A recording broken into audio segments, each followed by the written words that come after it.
Hey guys, it's Ari Chan here. I have a new game for y'all. It's called My Forbidden Lover.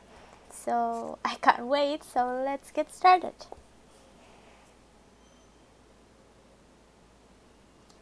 And my name.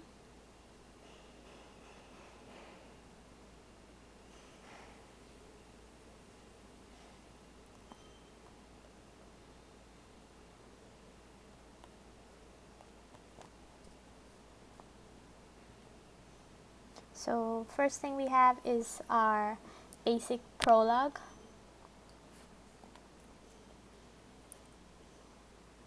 A lot of people were attending the garden party on top of the small hill. Flowers bloom in profusion in this natural garden, and the wind made the greenery sway in its path. I was worried about the weather, but it's wonderfully clear day. Congratulations! Now you can join the world of adults. Their words of congratulations made me incredibly happy and bashful. Every time I responded back with a smile. Thank you very much. Truly, thank you.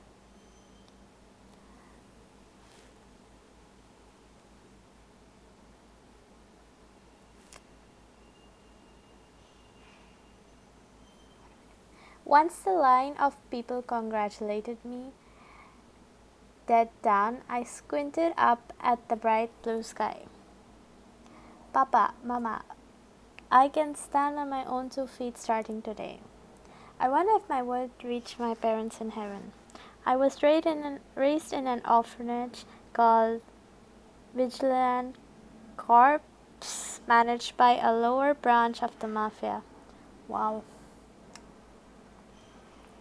I was chased out by the first orphanage after my parents passed away in the accident before finally being accepted by one under the Mafia.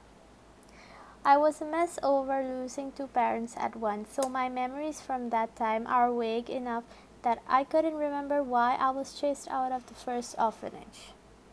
Being chased out of an orphanage has become a bit of a traumatic experience for me. In the vigilante corps orphanage, children were considered adults by the rest once they reach a specified age. Thus, today I become an adult. The party today was being held for few children who were considered adults in this month, and I was one of them.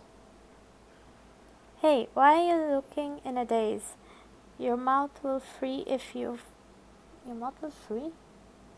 stay like that. A voice broke my reverie as someone pushed back my knee, making me almost fall over. Hey, Alan, that was dangerous. I turned around to see Alan smirking under his flaming red hair. It's all your fault for zoning out. Good grief, what a hateful man. His smirk switched to a friendly smile. You're finally an adult, congrats. It's because he said stuff like this that I didn't actually hate him. Alan was the same age as me, but he joined the adult world a few months before I did. Alan was very skilled with gun making. Others gossip about him being the future ace of the organization, but he really hated that idea. His parents, who were butchers, casualties in a turf war between different mafia factions in front of their store. They were forced to close the shop as no relative wanted anything to do with them and his brother, who were eventually taken in by the same orphanage as me. Due to that, Alan didn't hide the fact that he is not fond of the Mafia. I thought that's why he is not pleased when others praise his gun skill. His older brother is not with the organization right now. I think the English is kind of like weird. Talking about what happened is strictly forbidden, so I'm not sure if he deserted the mafia or not. I now know why Alan used to always pick on me and got involved with me when I first came to the orphanage. He was being considerate of how nervous I was. Back then, he used to always challenge me to see who could clean up the trash faster or who could clean the domes faster. I take his challenge seriously. Thanks to that, I was able to adapt to the orphanage and deal with my anger by competing with Alan. I was very grateful to him and even now consider him as my greatest rival and best friend. Ah, have you decided where to live? The vigilante cops had a dorm, and that was where they raised the children they took in. You were required to leave the dorm once you were recognized as an adult. You could live on your own or at Taran Rosso, also known as Akagutsu, the apartment where the lower branch of the mafia considered as its headquarters. I haven't decided yet. I hadn't decided, or more likely, I couldn't decide. The Mafia Borujano had a creed not to get involved in drugs or prostitution. However, there were operations costs. So once children became adults, they had to earn for the organization that raised them. Girls who were raised in the orphanage typically worked in the cabaret or clubs managed by Akigutsu, so they stayed in the domes connected to those places. Unfortunately, I was raised very femininely, so working at the shop where feminine wiles were necessary was not gonna work. In that case, should I live at Akigutsu apartment complex? Akagutsu also received money from the government to protect the city, but only those who were skilled with a weapon, martial arts, or able to take care of themselves in a fight could take on that job. My special skill was to smile in a bad situation, and that wouldn't be very helpful when it came in protecting the city. The other job were even more difficult, they're out to it. So saying I would live in Akagutsu apartment without working for them was imprudent, right? I'd come to the conclusion living on my own is for the best, but I didn't have the money to stand on my own. You're living on your own, right, Alan? Yep. I made sure I'd save up so I could until then, he boastfully said. Proudly. I was vexed, but I couldn't argue with that. I used up a whole chunk of money I made doing chores, and I hadn't saved up at all. What a mistake that was.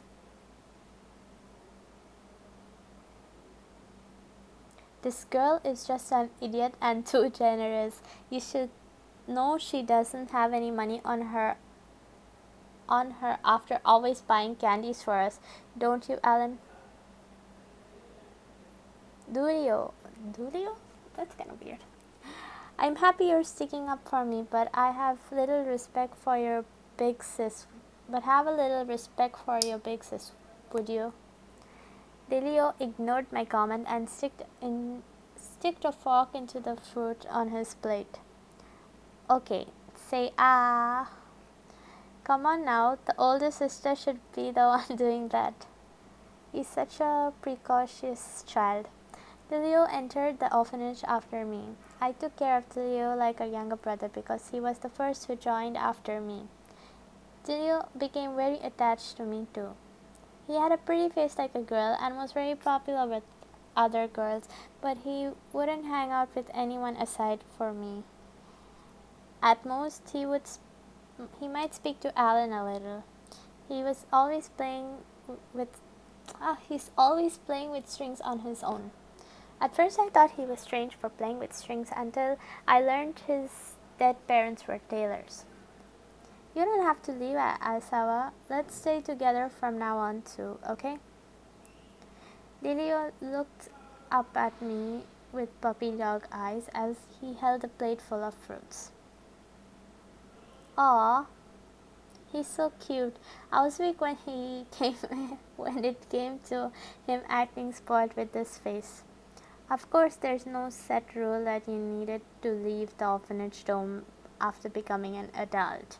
But I wanted to take this chance to stand on my own 2 feet.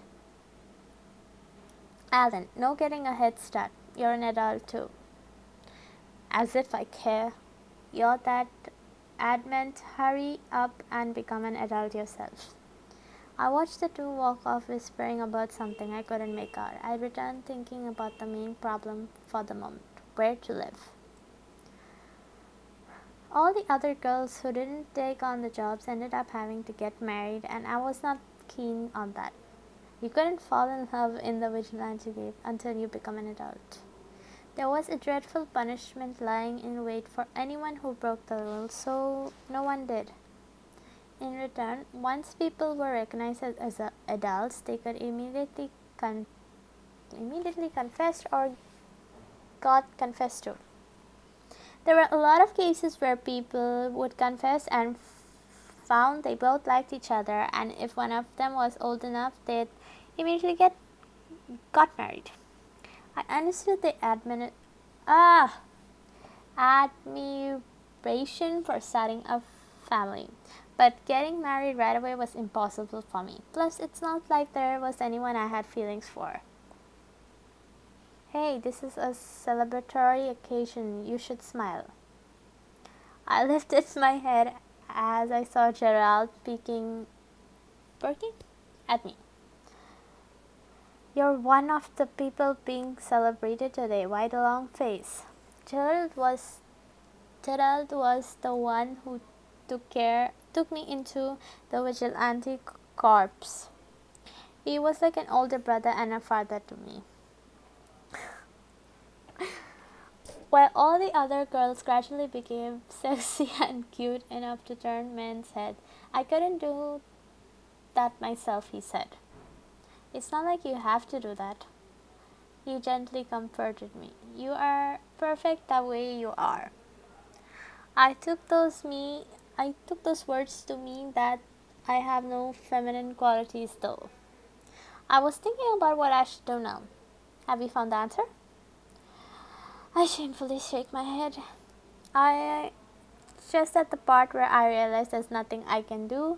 I'm not suited for the storefront, and I'm not skilled with a weapon. At least if I were, I would be able to take on the jobs. You don't have to do stuff like that. I shuddered when he said that strongly in a low voice. I'm sorry. I'm not scolding you. Gerald was nice. I wonder if it's because he was in the orphanage himself. He was a compassionate and strong man. He had the trust of the higher ups in Borujano, and the children loved him. It's rumored that he's unbelievably cruel if you break a rule, but I was not sure if that was really true. At any rate, don't be reckless. But I obliged to make money, right? In return, I can live where I want without curfew, and it's not like I can just get a part-time job at Katagi's shop, right? And then when it comes to marriage, it's not like I have anyone to marry. W.S. It's just my imagination, or Gerald's eyes just wavered for a second.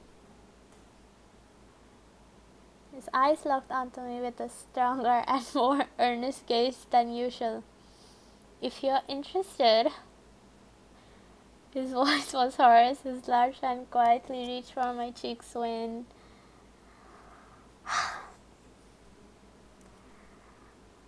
I can let you sleep in the shop storage room if you want, as long as you promise to clean bathrooms the customers have dirtied and the kitchen every day. Hey, Yuri, don't interfere. Gerald glared at Yuri with a complicated expression that is a mix for annoyance and relief. I was not the only one who hadn't talked much with Yuri. Gerald and Yuri had a past, but I really didn't see Yuri talk to many people. The rumor said that he is imprisoned for killing his parents. I couldn't handle this type because I never knew what he's thinking. Contrary to the scary humors, he's respectable like a prince and very popular with the ladies. To be honest, I was really shocked by his offer. Actually, this wasn't an offer but his teasing.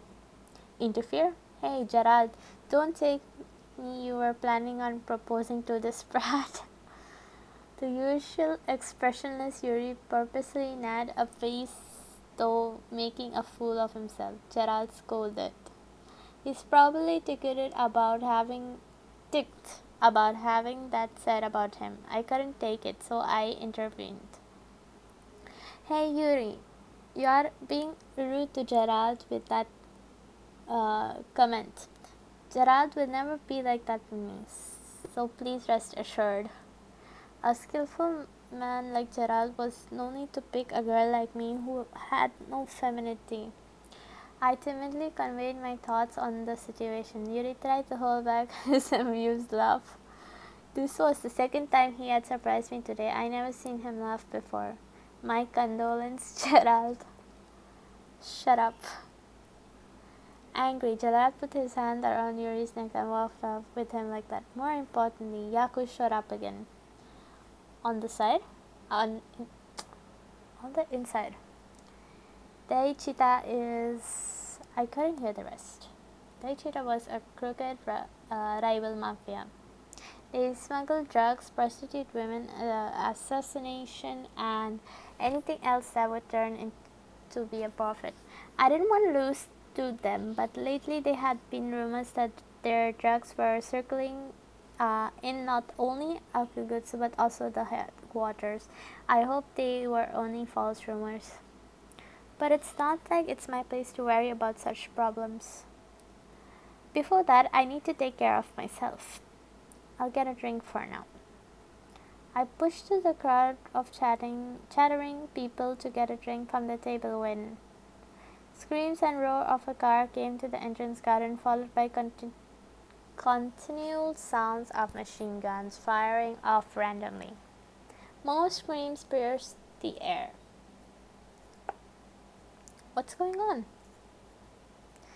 Before I could even think, the plates and glasses on the table shattered one after the other, furniture broke, and people fell to the ground. I finally spotted a motorcycle race through the area. By the time I spotted it, it was already coming at me, guns blaring. I have to run. I knew that, but I couldn't move or take my eyes off the gun. I'm gonna be shot. They're going to run over me after they shoot me. I squeezed my eyes shut in fear. You fool, what are you doing? As my body was knocked aside, the machine gun filled surroundings with its bullet as it passed by me. I heard screams as I was wrapping up. In the warm body that saved me, I heard sounds of my friends shooting back as I listened to this person's heart. I looked up to see them glaring down at me angrily. I made them do something dangerous like jumping in front of a machine gun and toting motorcycle. I need to apologize and thank them. Before I could finish, the motorcycle flipped with a loud bang and someone filled it with bullet holes, making it to slide. Men ran over. They had a lot they wanted to ask before the motorcyclist died. The man who saved me ran over there too. The surrounded invader removes his helmet. You're from Daichata? Ah. The man ignored Gerald's question and pointed at me. Everyone turned to look at me. That girl's, dot dot dot. Parents, dot dot dot. We, dot dot dot. Drugs, dot dot dot. Black, dot dot dot. Market, dot dot dot. He threw up blood and yet still struggled to glare at me. Betrayed, dot dot dot. Us, just dot dot dot. And dot dot dot when, dot dot dot borrow, dot dot dot Jonah, and then